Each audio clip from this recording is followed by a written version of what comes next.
할렐루야. 하나님은 어제나 오늘이나 영원토록 우리와 함께 하십니다. 할렐루야. 네, 오늘은 우리가 창세기 13장의 말씀을 함께 교독했는데요. 네, 우리가 잠깐 12장으로 돌아가면은 창세기는 1장부터 11장까지는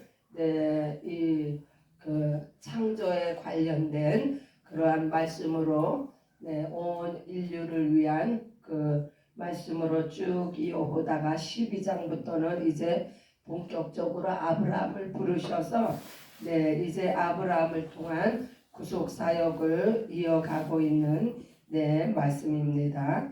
아브라함을 부르사 하나님께서 복의 근원이 되게 하시니 아브라함이 이제 여호와를 위하여 단을 쌓고 여호와의 이름을 부르더니 베델에서 이렇게 단을 쌓았다고 이야기를 합니다.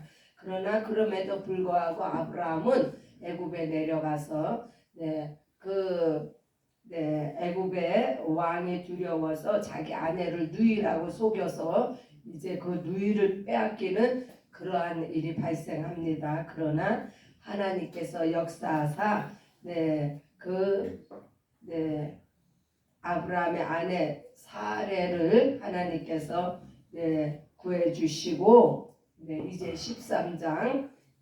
13장에 아브라함이 애굽에서 이제 학을 띄고 나옵니다. 물론 그 아내도 건지고 많은 그 재물을 얻고 해서 애굽에서 나오는데 그 애굽에서 나올 때 모든 소유 또 룻도 함께 남방으로 올라가니 아브라함이 육축과 은금이 풍부하였더라. 이제 아브라함이 부자가 돼가지고 이제 애굽에서 가나안으로 이제 돌아가는 여정을 보여주고 있습니다. 남방에서 베델과 아이 사이에 장막을 쳤던 곳에서 또한 여호와의 이름을 부르며 예배를 드리던 그곳에 이르렀을 때 이제 13장은요 아브라함과 룻이 토지 선택 사건을 통해서 참된 믿음의 행위에 관한 모범을 제시하고 있습니다. 어떠한 행위가 믿음의 행위인지 그 믿음의 행위의 결과가 어떠한 결과를 초래하는지 우리가 오늘 13장의 말씀을 통해서 볼 수가 있습니다. 1절에서 4절까지의 말씀은요 아브라함은 애굽에서 나와 다시 가나안으로 들어가 베델에 정착합니다. 그러나 시간이 지나 점점 소유가 늘어나자 아브라함과 조카 롯이 함께 동거를 할 수가 없을 정도로 왜냐하면 서로의 가축도 많고 목자도 많고 날마다 분쟁이 일어나고 다툼이 있음으로 말미암아 이제 한 곳에 동거할 수가 없게 됐어요. 이때 아브라함은 조카 롯에게 선택의 우선권을 주고 그가 살던 것을 정하게 하였습니다. 그것이 바로 5절에서 9절까지의 말씀입니다. 그러자 롯은 물이 풍부하고 토양에 기름진 요단들을 택하는데 눈에 보아 좋은 곳을 택하는 롯의 모습을 볼 수가 있습니다. 그러나 그의 결정은 후에 스스로 멸망하는 직접적인 원인이 되는데 롯은 오직 물질적인 풍요함만을 원했기 때문에 롯이 떠난 후에 하나님께서는 이제 아브라함에게 나타나셔서 가나안 땅과 후손에 대한 이제 축복을 하십니다. 그것이 14절로 18절까지의 말씀인데요. 아브라함이 다시 가나안 땅으로 귀향한 원인은 그에게 하나님의 개인과 하나님이 간섭이 개인적인 간섭이 있었기 때문이에요. 아브라함은 그의 아내 사레의 일을 겪게 되자 무엇을 겪었어요? 네, 아내가 너무 아름다우니까 그 아내 때문에 자기 목숨이 위태롭다고 생각해서 아내를 누이라고 속이는 그러한 그래서 왕에게 뺏기는 그러한 수치스러운 일을 아브라함이 겪습니다.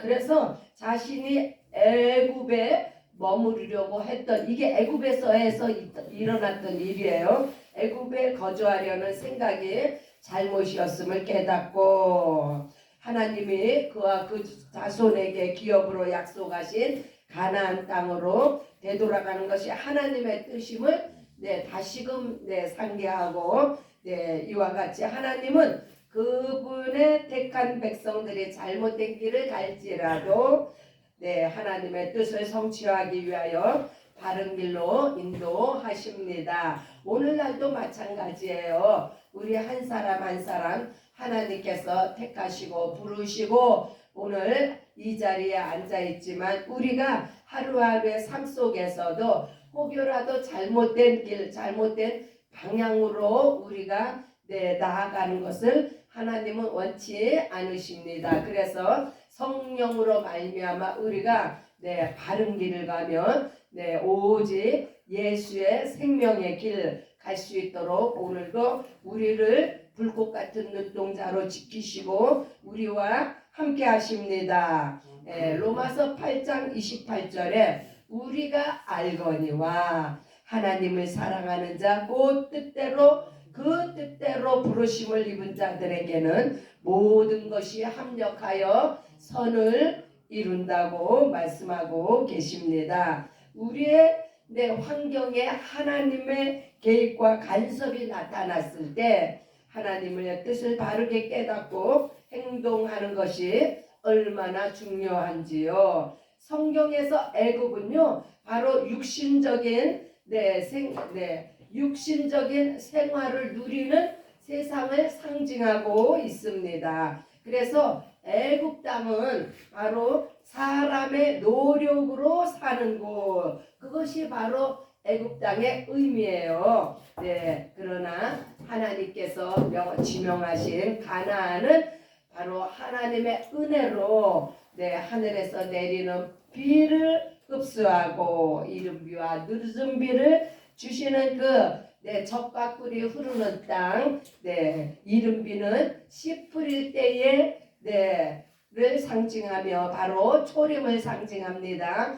늦은 비는 추수할 때에 이제 오실 재림의 예수 그리스도의 때를 상징하고 있습니다. 가나안 땅이라 함은 하나님을 믿고 따라오며 회개하는 자들에게 주실 약속의 땅이요 축복의 땅으로서 천국을 상징하고 있습니다. 그래서 성경은 항상 가나안으로 하나님께서 우리를 그 믿음의 선진들을 이스라엘 백성들을 인도하시는 것을 우리가 볼 수가 있습니다. 그곳은 아름다운 땅이며 적과 꿀이 흐르는 땅이요 부족함이 없는 땅이라고 하나님께서 말씀하셨기 때문입니다.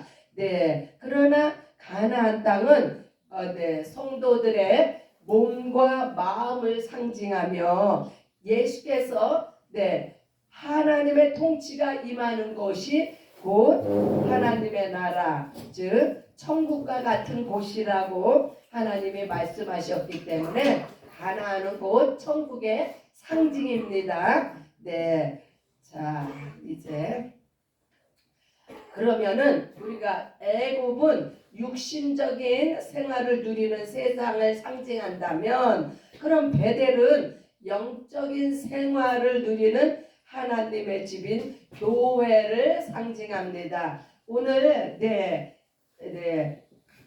보면 3절에 보면은 남방에서 발행하여 베델에 이르러 베델과 아이 사이에 장막을 쳤던 그래서 이 베델이라는 지명이 또 나오는데 이 베델은 우리의 영적 생활을 누리는 하나님의 집인 교회를 상징합니다. 아브라함이 베델에 장막을 쳤다는 것은요, 교회 생활의 회복을 의미합니다. 믿음이 연약할 때 우리는 육신적인 생활을 누리기 위해 세상으로 갈 수 있습니다. 그러나 세상은 하나님의 약속하신 기업이 아닙니다. 우리가 세상에 머무는 동안에 영적 생활을 실패하게 세상 속에 살게 되면 우리는 영적 생활을 지속할 수가 없습니다. 그래서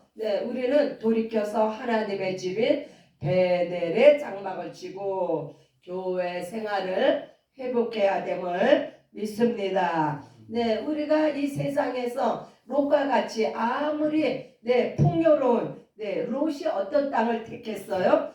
10절에 보니까 롯이 눈을 들어 요단들을 바라본즉 수알까지 온 땅에 물이 넉넉하고 소돔과 고모라를 멸하시기 전이었는 거로 여호와의 동산 같고 애굽 땅과 같았더라. 모든 것이 풍족하고 소돔과 고모라 우리가 아시죠? 얼마나 죄악이 관영됐으면 하나님께서 불의 심판을 내리신 그 소돔과 고모라와 같이 이 세상에서 물질이 풍요하고 모든 향락이 차고 넘치는 그러한 것을 롯이 선택했다는 것을 우리는 볼 수가 있습니다. 그러나 이 롯은 그 땅을 택함으로 말미암아 어떻게 됐어요? 결국은 롯은요 그 소돔과 고모라가 불타는 모습을 보고 알몸으로 쫓겨나가는 그러한 것을 우리가 볼 수 있습니다. 그래서 한마디로 애굽은 애굽이라 하면 마귀에게 속한 우리의 옛생활 옛모습을 바라볼 수 있어야 됩니다. 그러나 베델 하면은 성령 안에 충만한 은혜의 생활을 하는 곳이다. 그래서 베델에 올라가면 단을 쌓고 하나님께 예배를 드리는 그러한 모습을 봅니다. 애굽이 물질에 풍요하고 돈이 우상이 되는 곳이라면은 베델은 하나님의 나라를 사모해서 생명의 복음이 차고 넘치는 곳. 예수 보혈의 증거로 말미암아 하나님의 백성들이 예수께로 나올 수 있는 곳이다. 성령으로 예배하는 곳이다. 우리의 삶의 여정 가운데서 이 예배가 빠지면요 우리는 방향을 잃은 돛대와 같습니다. 그래서 이 예배 중심의 삶이 우리의 인생 여정길에 얼마나 중요한지요.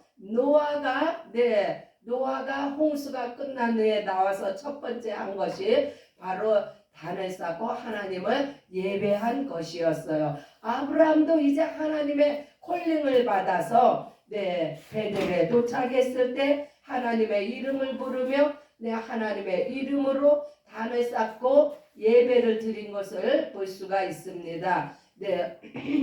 오늘날 신약을 살아가는 우리들 이 하나님께서 예수 그리스도의 피 뿌림으로 말미암아 피 흘리심으로 말미암아 죽으시고 부활하신 후에 성령을 우리에게 보내주시어서 우리에게 이렇게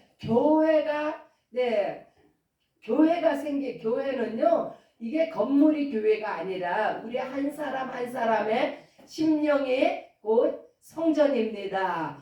그래서 이렇게 예수 믿는 자들, 예수 성령으로 충만한 자들이 모여서 이 예배를 드리는 이곳이 바로 교회인데 교회의 머리는 예수 그리스도임으로 말미암아 우리가 예수의 이름을 부르며 하나님 앞에 날마다 예배를 드리는 복된 삶을 허락하신 우리 하나님을 찬양합니다. 할렐루야. 그래서 이 예배가 있는 곳은 곧 바로 천국이라고 해도 과언이 아닙니다.